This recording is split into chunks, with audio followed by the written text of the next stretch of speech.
जय हिंद दोस्तों, स्वागत है आप सभी लोगों का एक बार फिर से तैयारी कर लो चैनल में। और हम यहाँ पे बात कर रहे हैं यूजीसी नेट परीक्षा जून 2020 के हिंदी प्रश्न पत्र 2 की। तो दोस्तों यहाँ पे हम इस प्रश्न पत्र को व्याख्या के साथ मतलब हल सहित देखने वाले हैं। तो पूरी वीडियो के साथ बने रहिएगा क्योंकि ये बहुत ही महत्वपूर्ण है। अब इस क्लास से जो इसकी जो सीरीज है, इस क्लास की जो सीरीज है, ये अलग से एक सीरीज चलेगी। डिटेल्ड वाली जो क्लास है वो अलग से चलेगी। तो इसमें हम देखने वाले हैं पिछले 10 सालों के प्रश्न पत्र, हल सहित प्रश्न पत्र देखेंगे। इससे क्या होगा कि हमें ये आइडिया आएगा कि कहाँ से प्रश्न पूछे जाते हैं और किस प्रकार के प्रश्न पूछे जाते हैं और किस प्रकार से प्रश्नों में बदलाव यूजीसी नेट करता है। तो चलिए दोस्तों, शुरुआत करते हैं अपने प्रश्नों की। और अगर अभी तक आपने चैनल को सब्सक्राइब नहीं किया है तो सबसे पहले चैनल को सब्सक्राइब कर लीजिए, बेल आइकन प्रेस कर लीजिए।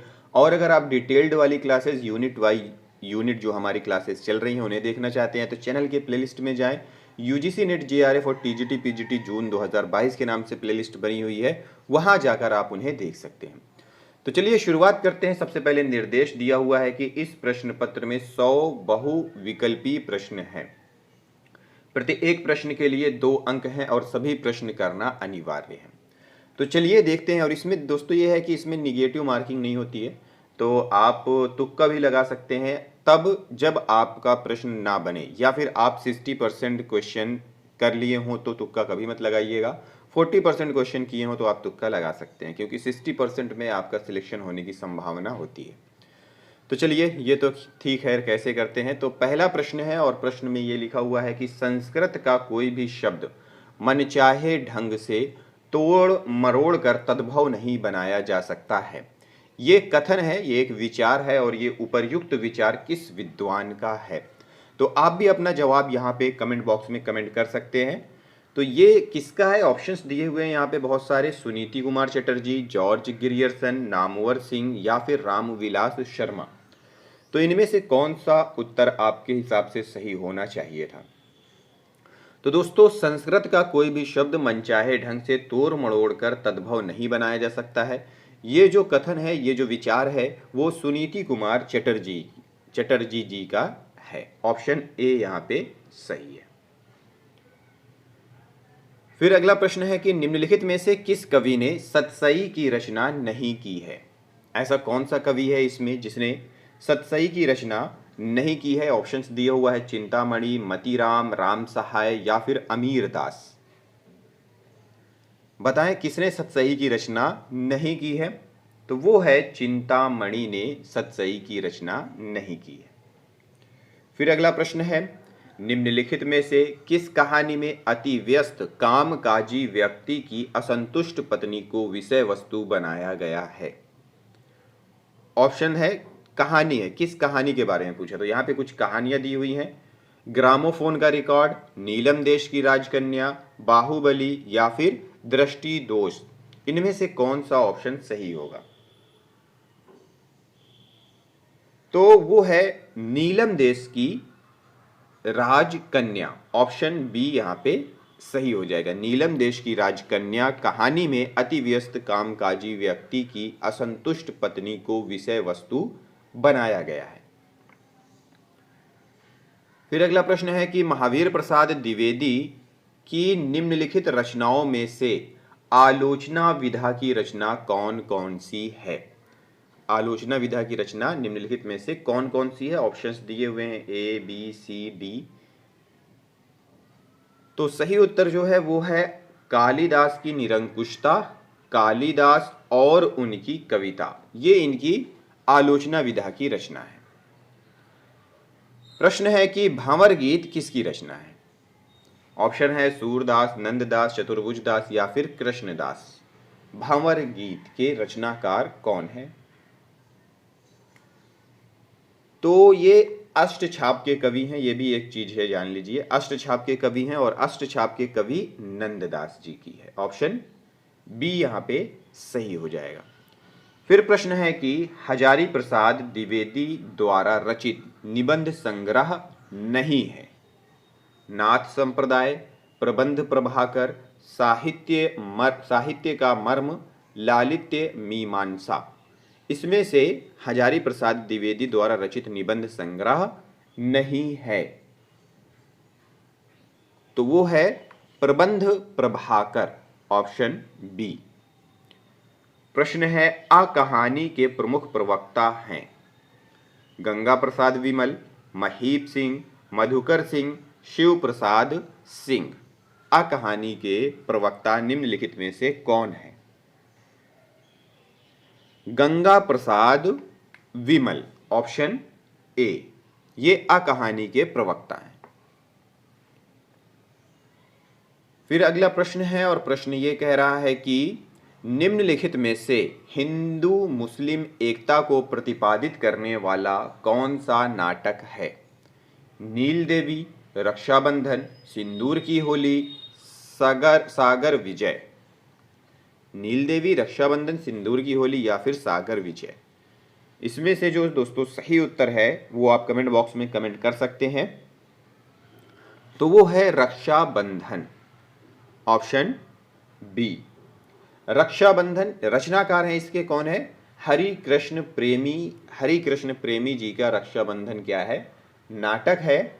इसमें रानी कर्मवती ने अपनी रक्षा के लिए मुगल सम्राट हुमायूं को राखी भेजी है, ठीक है।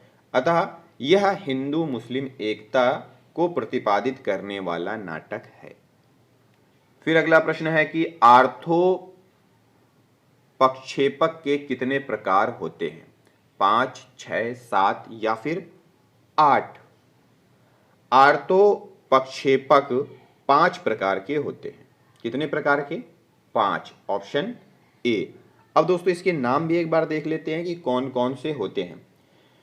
विस्कमक, प्रवेशक, चूलिका, अंकास्य और अंकावतार, ये होते हैं आर्थो पक्षेपक के प्रकार।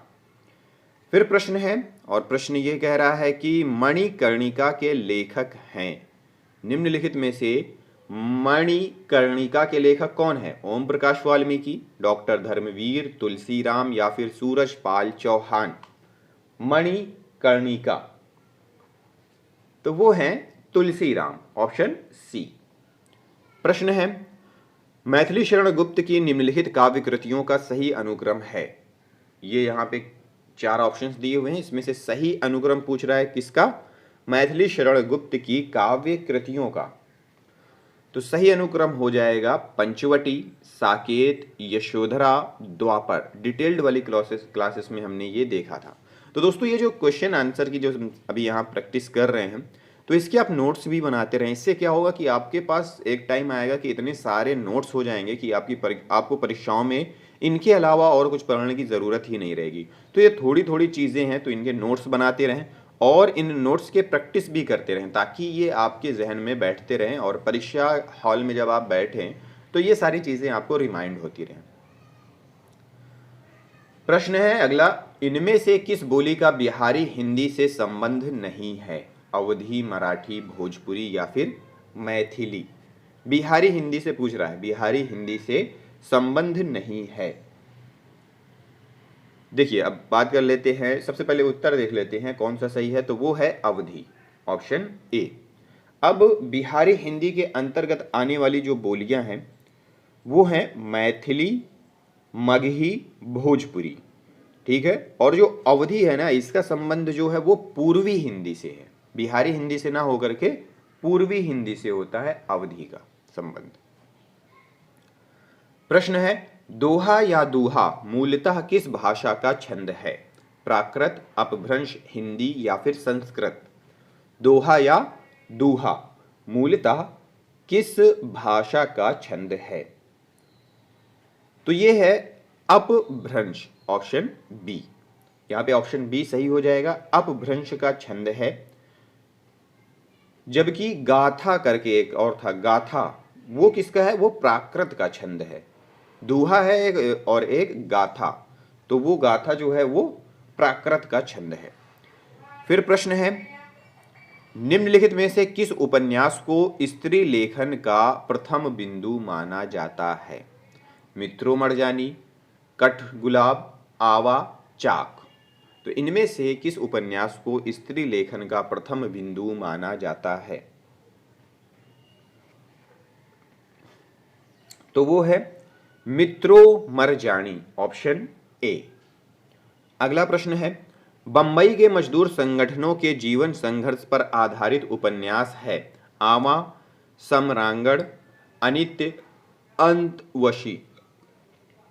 तो इसमें से कौन सा उत्तर सही होगा? समरांगड़, ऑप्शन बी, समरांगड़।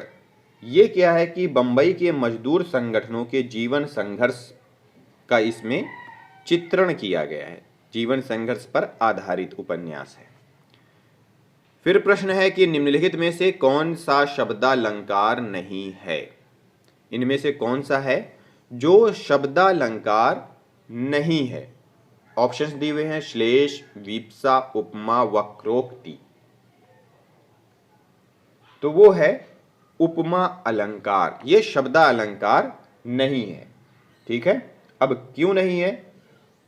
उपमा जो है वो शब्दालंकार ना होकर के अर्थालंकार है, क्योंकि यह शब्द पर आधारित नहीं है। फिर अगला प्रश्न है, और प्रश्न ये कह रहा है कि इनमें से कौन सा विराम चिन्ह ऐसा है जो हिंदी में अंग्रेजी भाषा से नहीं लिया गया है? ये यहाँ पे विराम चिन्ह दिए हुए हैं, आप देख पा रहे हो तो इनमें से कौन सा है जो सही होगा? क्या कह रहा है? अंग्रेजी भाषा से नहीं लिया गया है। तो खड़ी पाई अंग्रेजी भाषा में नहीं होता है, ठीक है, बाकी तो सब होते हैं। ऑप्शन डी ही यहाँ पे हमारा सही हो जाएगा, पूर्ण विराम इसे कहते हैं। ठीक है, फिर अगला प्रश्न है कि घुमक्कड़ शास्त्र के लेखक कौन है? रामवृक्ष बेनीपुरी, कन्हैयालाल मिश्र प्रभाकर, सुमित्रानंदन पंत या फिर राहुल सांकृत्यायन? घुमक्कड़ शास्त्र के लेखक, घुमक्कड़ शास्त्र जो है वो राहुल सांकृत्यायन जी का है। ठीक है, ऑप्शन डी, राहुल सांकृत्यायन जी की ये एक प्रमुख कृति है। प्रश्न है कि पश्चिमी हिंदी की दो बोलियों का सही युग्म है, कौन सा है? यहाँ पे ऑप्शंस दी हुई हैं। इनमें से पश्चिमी हिंदी की दो बोलियों का सही युग्म बताना है, तो वो दो बोलियों का सही युग्म है खड़ी बोली, बुंदेली। ऑप्शन डी यहाँ पे सही हो जाएगा। ठीक है, पश्चिमी हिंदी की दो बोलियों का युग्म है खड़ी बोली और बुंदेली। ठीक है, खड़ी बोली ब्रजभाषा, बुंदेली कन्नौजी, बांगुरू, ये पश्चिमी हिंदी की 5 बोलियां हैं। कौन कौन सी हैं पश्चिमी हिंदी की 5 बोलियां? खड़ी बोली, ब्रजभाषा, बुंदेली, कन्नौजी और बांगरू। फिर अगला प्रश्न है, और प्रश्न ये कह रहा है कि अर्धमागधी अपभ्रंश से विकसित बोली है बांगरू, बघेली, ब्रजभाषा या फिर भोजपुरी? सही उत्तर है बघेली। अर्धमागधी अपभ्रंश से विकसित बोली है बघेली। ठीक है, अर्धमागधी अपभ्रंश से पूर्व हिंदी का विकास हुआ है। किसका विकास हुआ है? अर्धमागधी अपभ्रंश से पूर्व हिंदी का विकास हुआ है। पूर्व हिंदी के अंतर्गत आने वाली जो बोलियां हैं वो हैं 3 बोलियां हैं। कौन कौन सी? अवधी, बघेली और छत्तीसगढ़ी। ठीक है, और अर्धमागधी से विकसित पूर्वी हिंदी के अंतर्गत आने वाली 3 बोलियां हैं अवधी, बघेली, छत्तीसगढ़ी, और अर्धमागधी से विकसित बोलियां हैं ये। ठीक है, अर्धमागधी से विकसित बोलियां। अगला प्रश्न है, पानी परात को हाथ ना छुओ नहिम, नैनल के जल सौ पग धोए, किस कवि की पंक्ति है? सूरदास, रहीम, गंग कवि या फिर नरोत्तम दास? तो उपर्युक्त पंक्ति है नरोत्तम दास की। ऑप्शन डी यहाँ पे सही हो जाएगा, नरोत्तम दास की है, और ये सुदामा चरित की पंक्ति है। ठीक है, अगला प्रश्न है, प्रकाशन वर्ष के अनुसार निम्नलिखित जीवनियों का सही अनुक्रम क्या होगा?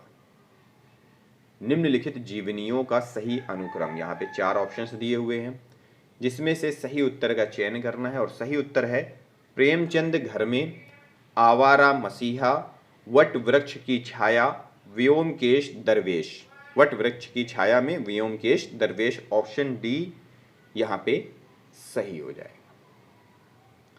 अगला प्रश्न है, इनमें से किसको संविधान की अष्टम अनुसूची में सम्मिलित नहीं किया गया है? डोंगरी, मैथिली, ब्रज या फिर असमिया? ठीक है, संविधान की अष्टम अनुसूची में 22 भाषाएं हैं। कितनी भाषाओं को शामिल किया गया है? 22 भाषाओं को, जिनमें ब्रज भाषा, ऑप्शन सी इस प्रश्न के हिसाब से है जिसको सम्मिलित नहीं किया गया है। ब्रज भाषा को सम्मिलित नहीं किया गया है क्योंकि यह हिंदी की एक बोली है, इसलिए इसे सम्मिलित नहीं किया गया है। बाकी डोंगरी, मैथिली, असमिया इनको शामिल किया गया।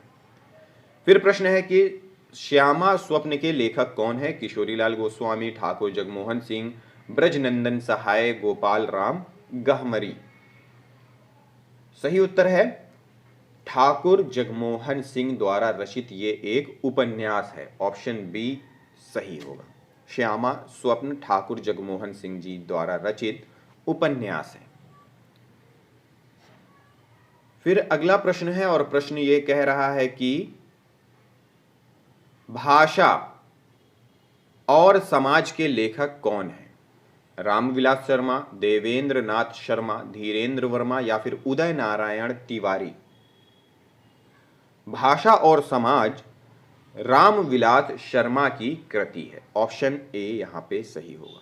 दोस्तों, आगे के प्रश्नों को आगे की वीडियो में लेकर आते हैं। इस वीडियो को यहीं पे समाप्त करते हैं। मिलते हैं अगली वीडियो में अगले टॉपिक के साथ। इस वीडियो को देखने के लिए बहुत बहुत धन्यवाद।